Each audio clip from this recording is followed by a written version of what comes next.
السلام علیکم ورحمۃ اللہ وبرکاتہ۔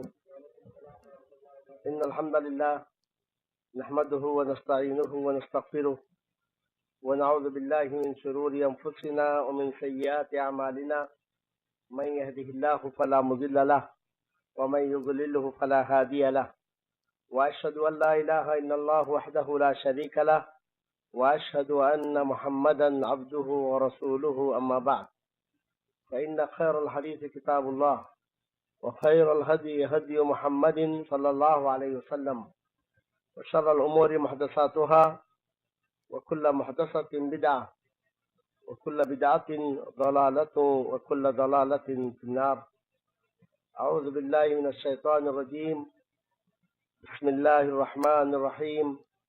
من عمل صالحا من ذكر أو أنثى وهو مؤمن فلنحيينه حياة طيبة ولنجزينهم أجرهم بأحسن ما كانوا يعملون۔ جس نے نیک عمل کیا، چاہے وہ مرد ہو یا عورت، اور وہ مومن ہو، تو ہم البتہ ضرور اسے حیات طیبہ عطا کرتے ہیں اور انہیں ان کا اجر اس اچھے طریقے سے دیتے ہیں جو وہ عمل کیا کرتے تھے۔ برادران اسلام، اللہ عز و جل کا شکر و احسان ہے کہ آج ہم ایک ایسی مجلس میں بیٹھے ہوئے ہیں جہاں ہم اللہ عز و جل کا ذکر کر رہے ہیں، اس کا کلام پڑھ رہے ہیں اور اس کے احکام کو سننے کے لیے یہاں بیٹھے ہوئے ہیں۔ یہ رب العالمین کا بڑا فضل اور اس کا بڑا کرم ہے کہ اس نے ایسی نیک مجلسوں کے لیے ہمیں منتخب کر لیا ہے۔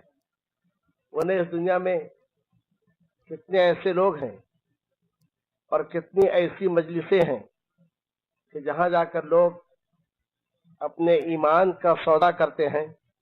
نہ صرف ایک کہ اپنے ایمان کا سودا کرتے ہیں، بلکہ ان مجلسوں میں بیٹھ کر ان کے اخلاق اور ان کی غیرت اور حیا بھی ان سے رخصت ہو جاتی ہے۔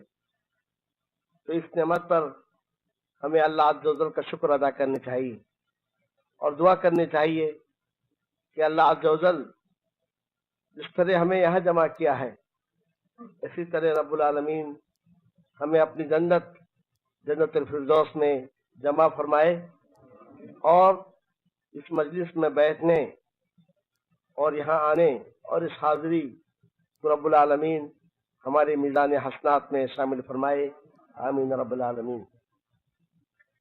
برادران اسلام، آج کا دور یقیناً مادیت کا دور ہے۔ مادیت کے دور میں ایک دوسرے سے آگے بڑھنے کی کوشش میں لوگ اس قدر آگے بڑھ چکے ہیں کہ جہاں مادیت نے انہیں بہت کچھ دیا، وہی ان سے ان کی متاع عزیز کو چھین لیا ہے۔ یہ وہ متاع عزیز ہے جسے سکون یا ایک سعادت کی زندگی کہا جاتا ہے۔ بظاہر آپ کسی انسان کو دیکھیں گے کہ وہ محل میں رہتا ہے، ایئر کنڈیشن محل ہے، وہاں پر آسائش سے زندگی کے سارے سامان موجود ہیں، خدم اور نوکر اشارے پر خدمت کرنے کے لیے تیار ہیں، لیکن اس کا دل کچھ ایسا ہے کہ وہ سکون کے لیے پریشان ہے، چین کی نیند اسے میسر نہیں ہے۔ آخر کیوں؟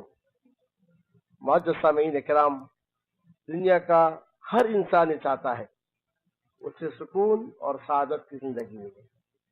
نماز پڑھنے والا نماز اس لیے پڑھتا ہے کہ اس نماز کے ذریعے سے اسے سکون اور سعادت حاصل ہو۔ قرآن مجید کی تلاوت کرنے والا تلاوت اس لیے کرتا ہے کہ اس تلاوت کے ذریعے سے اسے سکون اور سعادت حاصل ہو۔ اذکار میں مصروف انسان اس لیے اذکار کا ذکر کرتا ہے تاکہ اس کے ذریعے اسے سکون اور سعادت کی زندگی میسر ہو۔ یہ سکون اور سعادت کے لیے ہر شخص اپنی اپنی جگہ پریشان ہے۔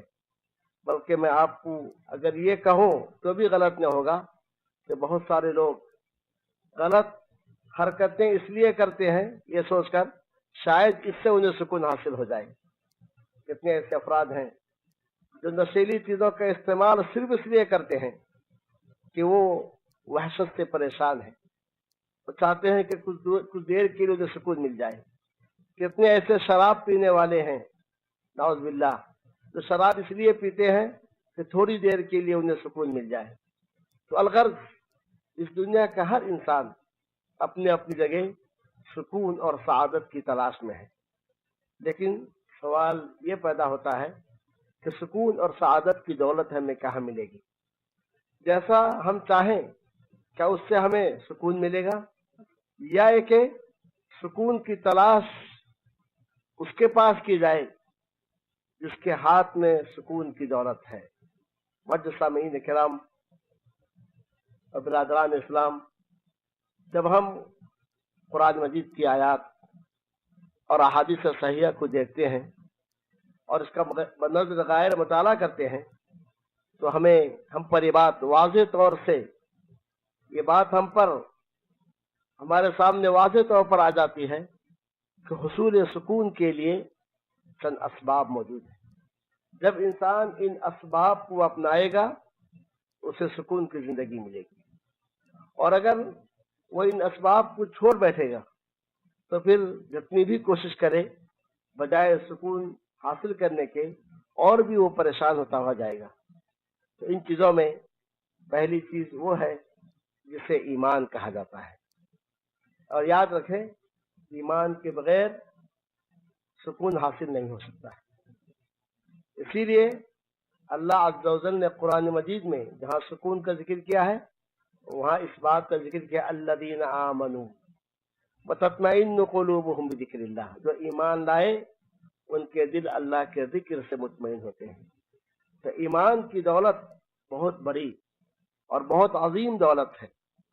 یہ دولت آپ کو مل جائے، آپ کے دل میں یہ دولت جگہ پکڑ لے تو پھر آپ کے لیے سکون ہی سکون ہے، اور اگر یہ دولت آپ کو نہ ملے تو ہزار جتن آپ کریں بجائے سکون کے ٹینشن اور وحشت انسان کو حاصل ہوتی رہے گی۔ رب العالمین نے فرمایا الا ان اولیاء اللہ لا خوف علیہم ولا هم يحزنون، سن لو یقیناً اللہ کے دوست ایسے ہوتے ہیں نہ ان پر کوئی خوف ہے نہ وہ غمزدہ ہوتے ہیں۔ خوف آگے کیا ہوگا، اندیشہ، حزن پیچھے کیا ہو گیا ہے، تو پیچھے جو کچھ تکلیف ہوئی ہے اس پر انہیں کوئی غم نہیں ہے، آگے کیا ہونے والا ہے اس کا بھی انہیں کوئی خوف اندیشہ نہیں ہے۔ اللہ پر ایمان ہے، کائنات کے چلانے والا وہی ہے، تو اطمینان اور سکون کی زندگی بسر کرتے ہیں۔ تو اس سے یہ بات معلوم ہوئی کہ سعادت کے اسباب میں سے سب سے پہلا سبب ایمان ہے۔ نبی کریم صلی اللہ علیہ وسلم نے اسی ایمان کے جانب اشارہ کرتے ہوئے فرمایا عجبا لامر المؤمن، مومن کے معاملے کے لیے تعجب ہے، ان اصابتہ سراء شکر، اگر اسے خوشی پہنچتی ہے تو اللہ کا شکر ادا کرتا ہے، فکان خیر اللہ، اس شکر ادا کرنے میں اس کے لیے خیر ہے۔ وَإِنْ أَصَابَتْهُ ضَرَّاء، اور اگر اسے تکلیف پہنچتی ہے فصبر، تو صبر کرتا ہے، فَكَانَ خَيْرَ اللَّهِ، اس میں اس کے لیے خیر ہے۔ ایک اور روایت میں ہے کہ اللہ کی تعریف کرتا ہے اور شکر ادا کرتا ہے، اور مصیبت پہنچتی ہے اللہ کی تعریف کرتا ہے اور صبر کرتا ہے۔ اور اس کے بعد آپ صلی اللہ علیہ وسلم نے فرمایا وَلَيْسَ ذَلِكَ إِلَّا لِلْمُؤْمِنِ، یہ چیز مومن کے علاوہ کسی اور کو حاصل نہیں ہوتی ہے۔ تو معزز سامعین کرام، تو یہ دنیا دھوپ اور چھاؤں سے عبارت ہے کہ کبھی خوشی ہے تو کبھی غمی ہے، کبھی آسانیاں ہیں تو کبھی سختیاں ہیں، کبھی انعامات ہیں تو کبھی ابتلاعات ہیں۔ تو مومن ایمان کی بدولت ان سارے مراحل کو کبھی شکر کے ذریعے سے تو کبھی صبر کے ذریعے سے تجاوز کرتا ہوا جاتا ہے۔ تو وہ دنیا میں سعادت حاصل کرنے کا ذریعہ یہ ہے کہ لوگ اپنے ایمان کو مضبوط کرنے کی کوشش کریں. ایمان جس قدر مضبوط ہوگا سکون ملے گا، سعادت کی زندگی ملے گی، اور جس قدر ایمان میں کمزوری آئے گی اسی قدر انسان سکون کی دولت سے محروم ہوتا ہوا جائے گا. معزز سامعین کرام، صبر اور شکر یہ دو چیزیں ایسی ہیں جس سے آپ زندگی کے مختلف کٹھنائیوں کو اور زندگی کے مختلف مراحل کو آپ آسانی کے ساتھ طے کر سکتے ہیں. جیسا کہ ہم نے دیکھا ہے اور دیکھتے بھی ہیں اور اقوام عالم کے تعلق سے سنتے ہیں کہ جب کوئی مسئلہ ان کے پاس آتا ہے، خوشی کا موقع ہوتا ہے، آپے سے باہر ہو جاتے ہیں، اور جب وہ آپے سے باہر ہوتے ہیں پٹاخے چھوڑتے ہیں اور پتہ نہیں کیسی کیسی حرکتیں کرتے ہیں، اور اس کے نتیجے میں وہ خوشی غم میں تبدیل ہو جاتی ہے. اور ایسی کتنے کو ہم دیکھتے ہیں کہ جب مصیبت آتی ہے تو برداشت کی قوت نہیں ہوتی ہے، اور برداشت کی قوت نہ ہونے کی وجہ سے وہ خودکشی کی جانب دوڑتے ہیں، اور اس طریقے سے کیسے عجیب عجیب المناک واقعات پیش آتے رہتے ہیں. مگر ایمان جب سینے میں آ جائے تو ایمان سینے میں آنے کی وجہ سے انسان ان سارے کے سارے مراحل کو طے کر لیتا ہے. خوشی پہنچی ہے تو اللہ عز و جل کی جانب سے، لہذا مومن خوشی کے موقع پر شکر بجا لاتا ہے. اور اگر مصیبت پہنچتی ہے تو کس کی جانب سے؟ اللہ عز و جل کے حکم سے، کیونکہ حدیث شریف میں ہے نبی کریم صلی اللہ علیہ وسلم نے ابن عباس رضی اللہ تعالیٰ عنہ کو وصیت کرتے ہوئے فرمایا تھا کہ ساری کی ساری دنیا مل کر اگر تمہیں خیر پہنچانا چاہے اتنی ہی خیر پہنچائیں گے جتنا کہ اللہ نے تمہارے لکھ دیا ہے، اور ساری کی ساری دنیا مل کر اگر تمہیں نقصان پہنچانا چاہے تو صرف اتنا ہی نقصان پہنچا سکتے ہیں جتنا کہ اللہ نے تمہارے لیے لکھ دیا ہے. تو اس طریقے سے مومن اپنی دنیا کی زندگی جو ہے صبر اور شکر کے ساتھ انجام دیتا ہے.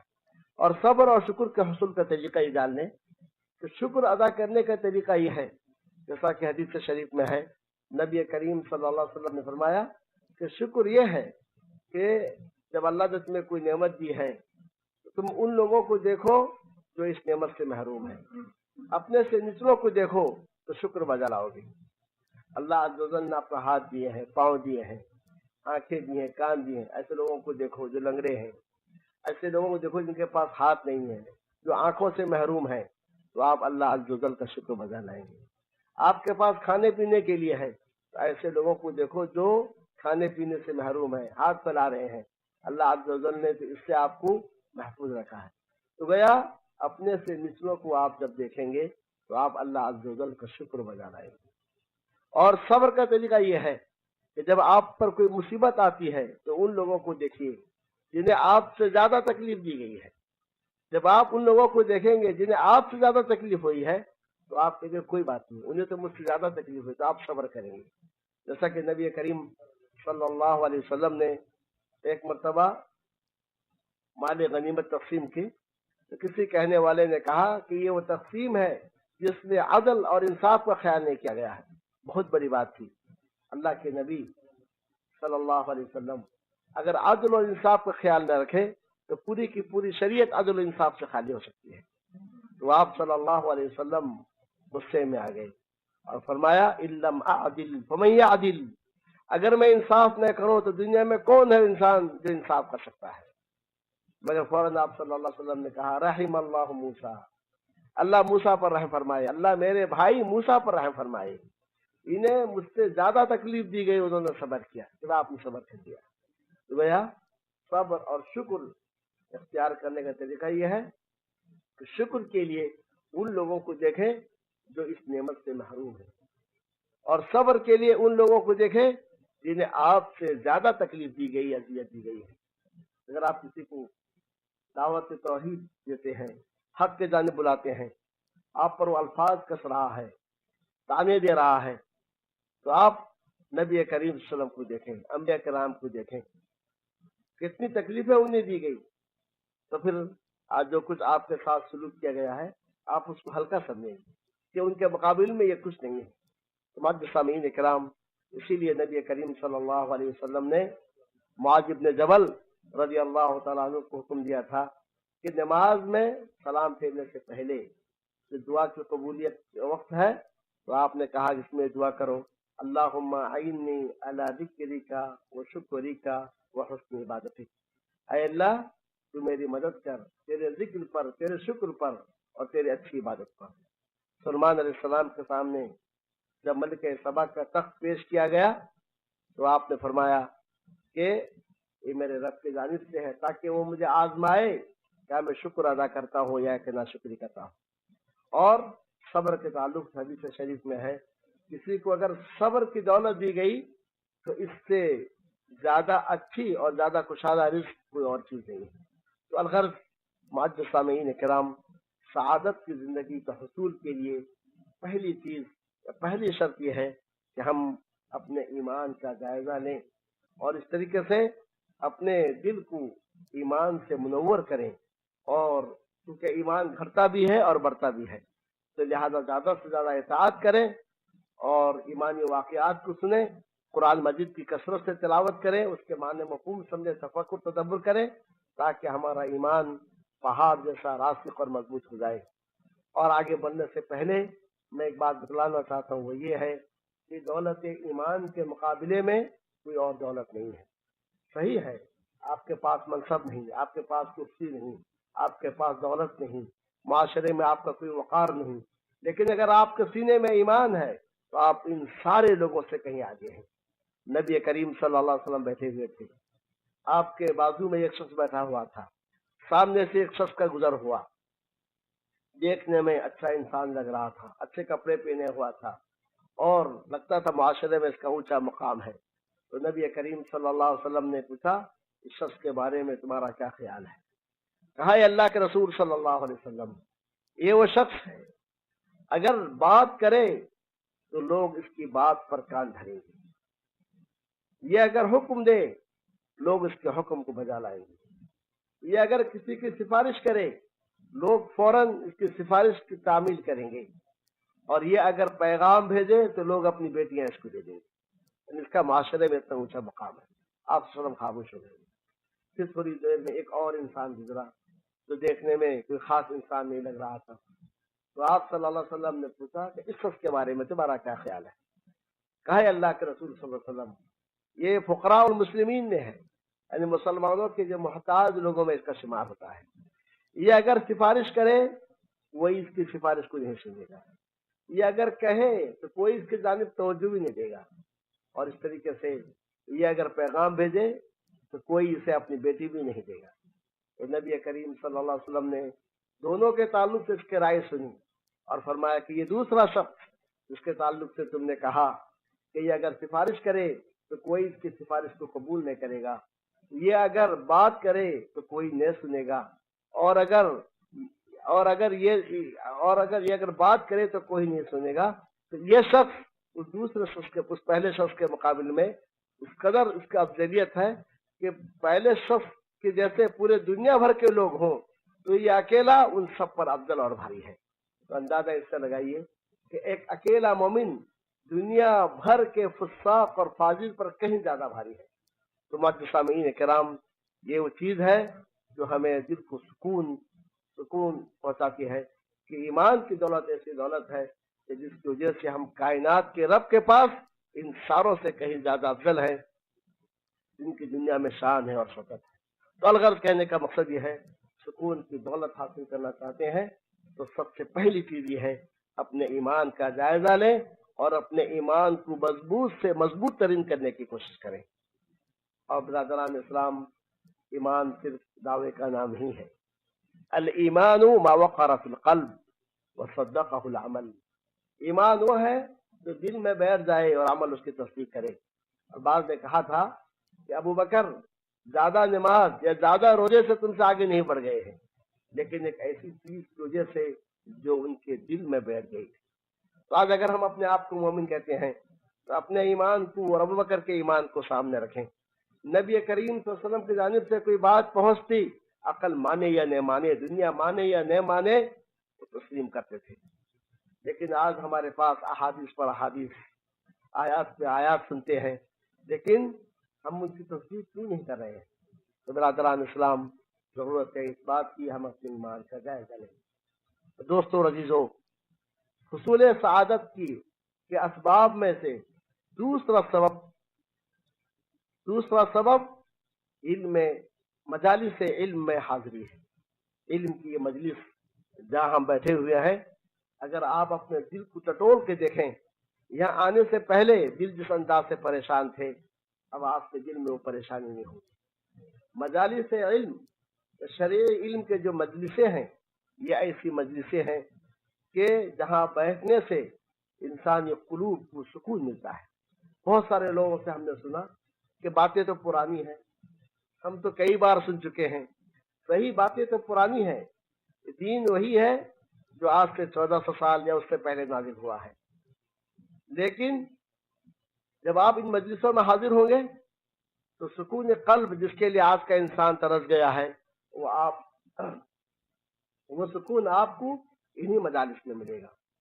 برادران اسلام، اس کی دلیل یہ ہے، نبی کریم صلی اللہ علیہ وسلم نے فرمایا، اور آپ صلی اللہ علیہ وسلم سے بڑھ کر کس کی بات سچی ہو سکتی ہے، کہ ما جلس قوم مجلسا، کوئی بھی قوم کسی جگہ بیٹھتی ہے، بیٹھ کے اللہ عز و جل کا ذکر کرتی ہے.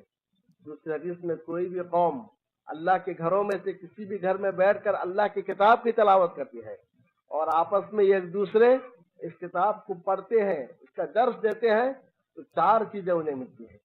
ان 4 چیزوں میں ایک یہ ہے کہ اللہ کی رحمت ان پر نازل ہوتی ہے، سکینت انہیں ڈھانپ لیتی ہے، اور فرشتے انہیں گھیر لیتے ہیں، اور اللہ عز و جل ان کا ذکر اپنے ملأ اعلیٰ میں کرتے ہیں.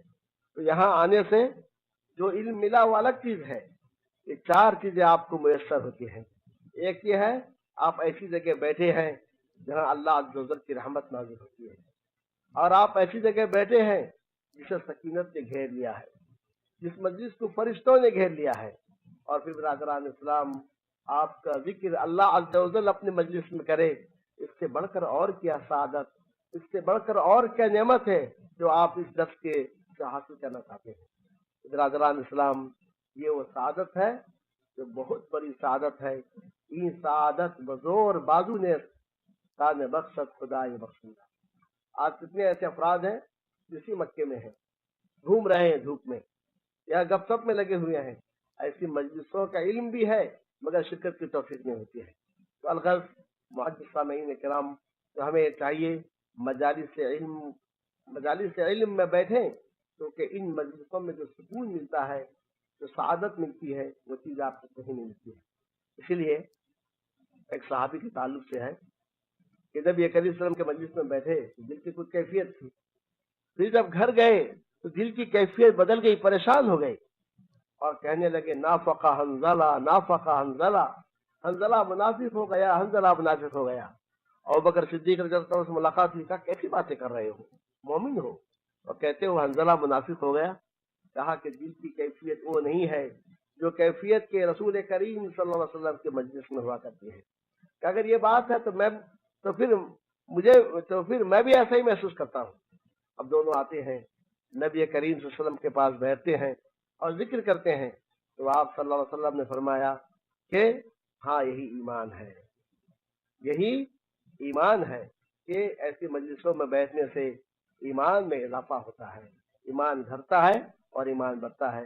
پھر آپ نے فرمایا لیکن گھڑی اور گھڑی کی بات ہے.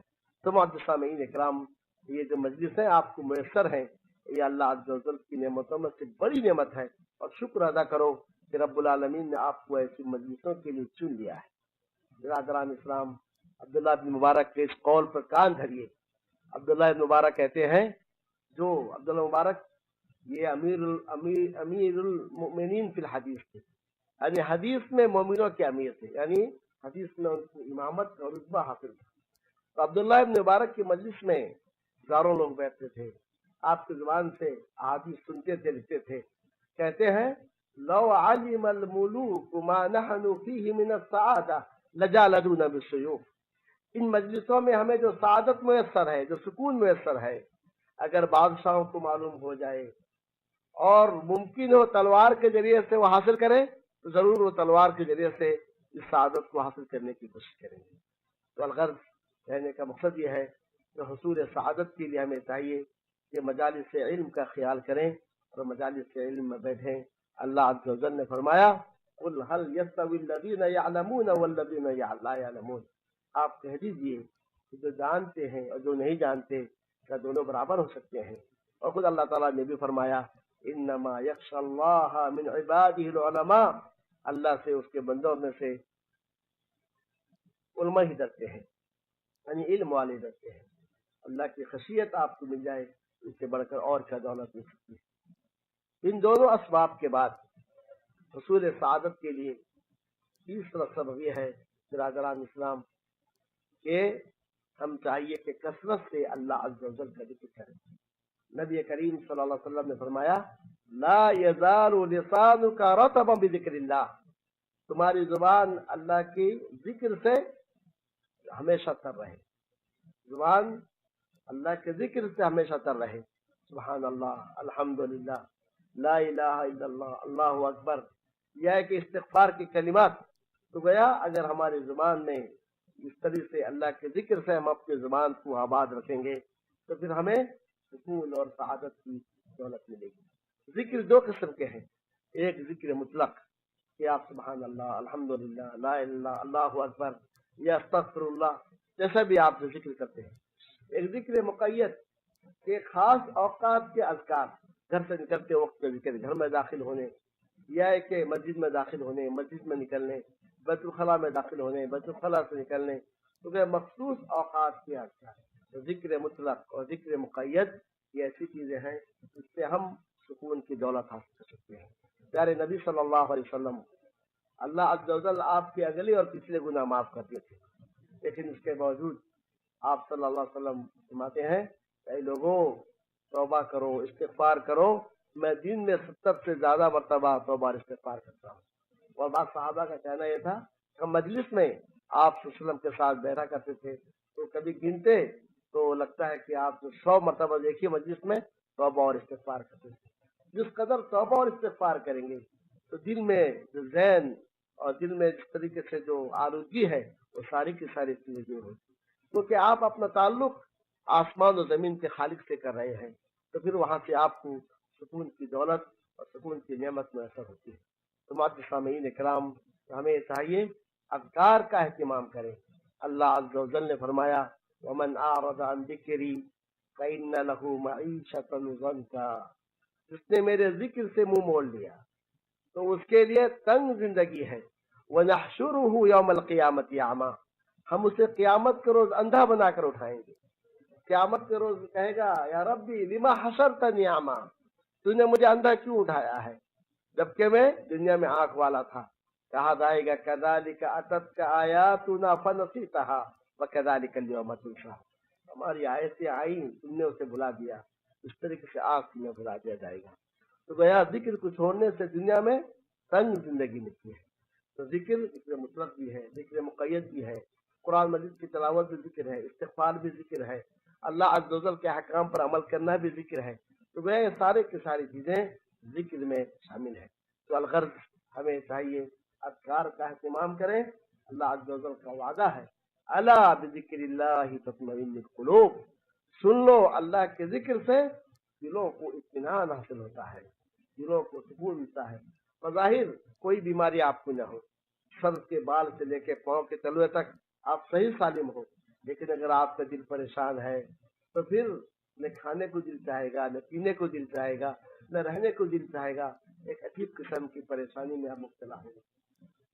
ہاتھ میں بیماری، پاؤں میں بیماری، ہر جگہ بیماری ہو، لیکن اگر دل پر سکون ہو تو آپ اطمینان کی زندگی بسر کریں گے۔ تو معزز سامعین کرام، تو ہمیں چاہیے کہ ہم اللہ کے ذکر سے اپنے زبان کو تازہ رکھیں۔ ان تین چیزوں کے بعد معزز سامعین کرام، چوتھی چیز یہ ہے کہ عمل صالح کریں۔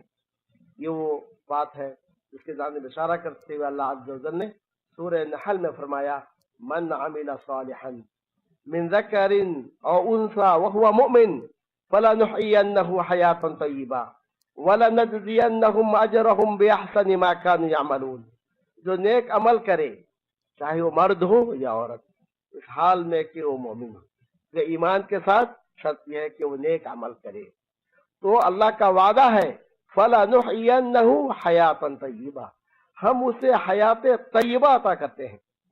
معزز سامعین کرام، آپ کے پاس محل نہ ہو، آپ کے کمرے میں اے سی نہ بھی لگی ہو، آپ کے پاس صوفہ سیٹ بھی نہ ہو، لیکن اگر سکون کی زندگی ہو تو اس سے بڑھ کر اور اچھی زندگی کیا ہے؟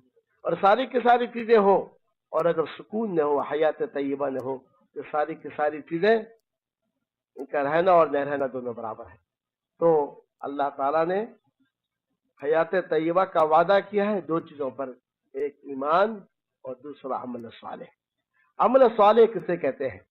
عمل صالح کی تفسیر میں سلف نے کہا عمل صالح وہ ہے کہ اصوبہ واخلص، جو درست ہو اور خالص ہو، خالص ہو یعنی اللہ عز و جل کے لیے ہو۔ عمل صالح وہ ہے جس میں شرک نہ ہو، آپ اچھا سے اچھا کام کریں، بہتر سے بہتر کام کریں، لیکن اگر اس میں شرک ہے تو پھر عمل صالح نہیں ہے۔ غربا کو کھلا رہے ہیں، مساکین کو کھلا رہے ہیں، یتیموں کو کھلا رہے ہیں، ضرورت مندوں کے ضرورت کو پورا کر رہے ہیں، لیکن اگر مقصد آپ کا یہ ہو کہ آپ کسی غیر اللہ کو خوش کریں یا کہ غیر اللہ کا تقرب حاصل کریں یا ان کے لیے نظر و نیاز کر رہے ہیں، یہ شرک ہے، یہ عمل صالح نہیں ہے۔ تو عمل صالح وہ ہے جو خالص اللہ عز و جل کے لیے ہو، اور ساتھ میں دوسری چیز یہ ہے عمل صالح وہ ہے جو نبی کریم صلی اللہ علیہ وسلم کے طریقے کے مطابق ہو۔ یاد رکھیں عمل صالح کے لیے دو بنیادی شرط ہیں، پہلی شرط یہ ہے خالص اللہ عز و جل کے لیے ہو، اور دوسری شرط کیا ہے؟ نبی کریم صلی اللہ علیہ وسلم کے طریقے کے مطابق ہو۔ تو آپ جتنا بھی خرچ کریں، لیکن اگر آپ وسلم کے طریقے کے مطابق نہیں ہے تو پھر عمل صالح نہیں ہے۔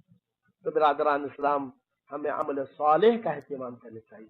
کتنے ایسے لوگ ہیں گھنٹوں گھنٹوں عبادت کرتے ہیں، روتے ہیں، گڑگڑاتے ہیں، لیکن چونکہ وہ اللہ کے نبی صلی اللہ علیہ وسلم کے طریقے کے مطابق نہیں ہے تو عمل صالح میں عمل صحیح ہے۔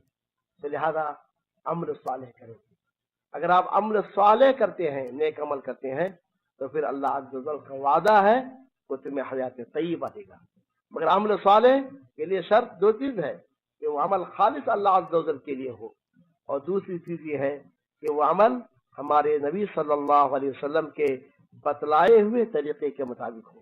مشرکین مکہ جو بتوں کی عبادت کرتے تھے، ان کا تقرب حاصل کرتے تھے، جب ان سے پوچھا جاتا یہ مورتی ہے، پتھر ہے، آخر یہ تم کو کیا دیں گے؟ تو کہتے تھے ما نعبدهم الا ليقربونا الى الله زلفا، ہم ان کی عبادت صرف اس لیے کرتے ہیں وہ ہمیں اللہ کے قریب کرتے ہیں۔ تو مشرکین مکہ بھی اللہ کا تقرب چاہتے تھے، مگر طریقہ نبی کا بتلایا ہوا طریقہ نہیں تھا، تو لہٰذا انہیں مشرک کہا گیا، کافر کہا گیا، ان سے لڑائی لڑی گئی، ان سے جنگ کیا گیا۔ تو معزز سامعین کرام یاد رکھیں، یہ آج ہر شخص عمل کر رہا ہے اور اپنے ہر عمل کو نیکی کا نام دے رہا ہے، لیکن یہ نہیں دیکھ رہا ہے کہ وہ عمل صالح ہے یا نہیں ہے۔ کیونکہ عمل صالح کے لیے دو بنیادی شرط ہیں۔ پہلی شرط یہ ہے کہ ان یکون خالصا للہ عز وجل، کہ وہ اللہ عز و جل کے لیے خالص ہو، اور دوسری شرط یہ ہے ان یکون موافقا لسنت رسول صلی اللہ علیہ وسلم، اور اللہ کے رسول صلی اللہ علیہ وسلم کی سنت کے موافق ہو۔ اس لیے ام المؤمنین عائشہ رضی اللہ تعالی عنہا سے مروی ہے، صحیح مسلم کی حدیث ہے کہ رسول کریم صلی اللہ علیہ وسلم نے فرمایا من عمل عملا لیس علیہ امرنا فہو رد، جس نے کوئی ایسا عمل کیا جس پر ہمارا حکم نہیں وہ مردود ہے۔ دوستو عزیزو، زندگی تھکا دینے کا کیا فائدہ ہے جو عمل کے مردود ہے؟ کتنے ایسے لوگ ہیں اپنے آپ کو تھکا دیتے ہیں اور خوب محنت کرتے ہیں، خوب مشقت کرتے ہیں، لیکن چونکہ موافق سنت نہیں ہے، ساری کی ساری چیزیں رائے گا جاتی ہے۔ رب العالمین نے فرمایا هل اتاک حدیث الغاشیہ وجوہ یومئذ خاشعہ عاملۃ ناصبہ، کل قیامت کے روز کچھ چہرے ایسے ہوں گے جو ذلیل ہوں گے، جھکے ہوئے ہوں گے۔ ایسا نہیں دنیا میں عمل نہیں کیا، عاملۃ ناصبہ، خوب عمل کرتے تھے، اپنے آپ کو تھکا دیتے تھے، دنیا میں خوب محنت کرتے تھے، خوب عمل کرتے تھے، لیکن وہ عمل یا تو خالص اللہ عز و جل کے لیے نہیں تھا، یا پھر وہ عمل سنت کے مطابق نہیں تھا، تو لہٰذا اس پر کوئی فائدہ نہیں پڑتا۔ تو معزز سامعین کرام، اس سے یہ بات معلوم ہوئی کہ عمل صالح ضروری ہے، اور عمل صالح سے انسان کو حیات طیبہ حاصل ہوتی ہے۔ اس لیے ابن عباس رضی اللہ تعالیٰ عنہما کہتے ہیں، نیکی اور برائی دونوں کا تقابل کرتے ہوئے کہتے ہیں کہ ان للحسنۃ ضیاء فی الوجہ، نیکی کے لیے چہرے میں روشنی ہوتی ہے۔ نیک انسان جب انسان نیکی کرتا ہے اس کے چہرے پہ جسم کی روشنی ہوتی ہے، وہ نوراً فی القلب، نیکی کی وجہ سے اس کے دل میں ایک قسم کا نور پیدا ہوتا ہے۔ وسعۃ فی الرزق، رزق میں کشادگی ہوتی ہے۔ اب آپ مجھے کہیں گے کتنے ایسے لوگ ہیں جو نیک ہیں لیکن ان کی تنخواہیں کم ہیں۔ رزق میں کشادگی کا یہ اعتبار نہیں کہ آپ کے پاس دولت کتنی ہے، اعتبار یہ ہے کہ اس دولت میں برکت کتنی ہے۔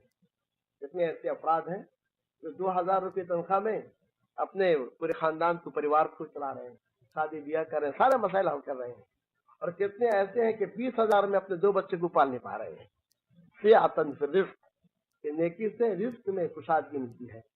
اور اس کے بعد آپ نے فرمایا محبت فی الخلق، مخلوق کے دل میں محبت تمہاری ڈالی جاتی ہے۔ آپ میں سے کون ہے جو شیخ بن باز سے ملے؟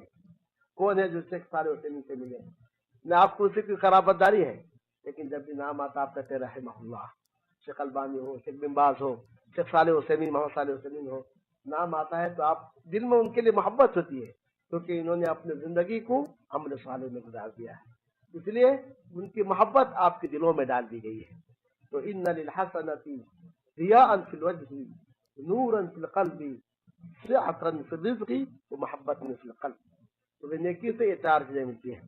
اور اس کے مقابل میں جب انسان برائی کرتا ہے، اللہ عز و جل کی معصیت کرتا ہے، تو اس کے تعلق سے ابن عباس رضی اللہ تعالیٰ نے فرمایا ان للسیئۃ سوادا فی الوجہ، انسان جب کوئی برائی کرتا ہے، اللہ کی معصیت کرتا ہے، تو اس کے چہرے میں ایک قسم کا کالا پن آ جاتا ہے، چہرہ مرجھا جاتا ہے، مرا ہوا چہرہ لگتا ہے۔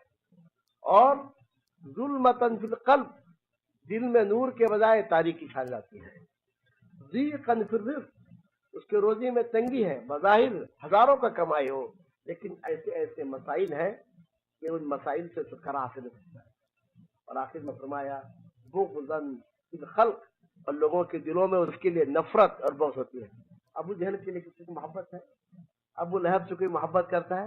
سارے کے سارے دلوں میں اس کے لیے بغض ہے، نفرت ہے۔ تو معزز سامعین کرام، دیکھا آپ نے عمل صالح سے کتنے فوائد ہیں، اور اس سے انسان کو کس انداز سے سعادت کی زندگی اور حیات طیبہ میں اثر آتے ہیں۔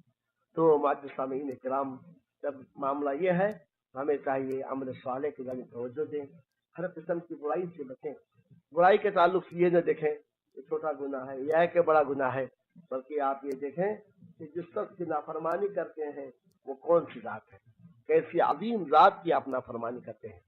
اور اس سلسلے میں معزز سامعین کرام، آخری بات جو بتلانا چاہتے ہیں یہ ہے کہ سعادت کی زندگی حاصل کرنا چاہتے ہیں تو اپنے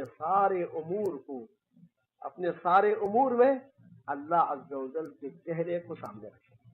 اس دنیا میں انسان جو بھی کام کرتا ہے کسی نہ کسی کے چہرے کو سامنے رکھتا ہے۔ کوئی اپنے باپ کے چہرے کو باپ خوش ہو جائے، کوئی اپنی ماں کے چہرے کو ماں خوش ہو جائے، کوئی اپنی بیوی کے چہرے کو میری بیوی خوش ہو جائے، کوئی اپنے بچے کے چہرے کو بچہ خوش ہو جائے، کوئی اپنے دوست احباب کے چہرے کو دوست احباب خوش ہو جائے۔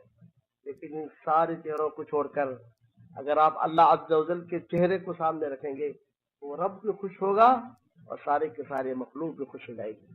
بیوی کے چہرے کو سامنے رکھیے، خرچ کرتے جائیے، کوئی ادنا سا معاملہ آئے گا پھر وہ آپ سے ناراض ہو جائے گی۔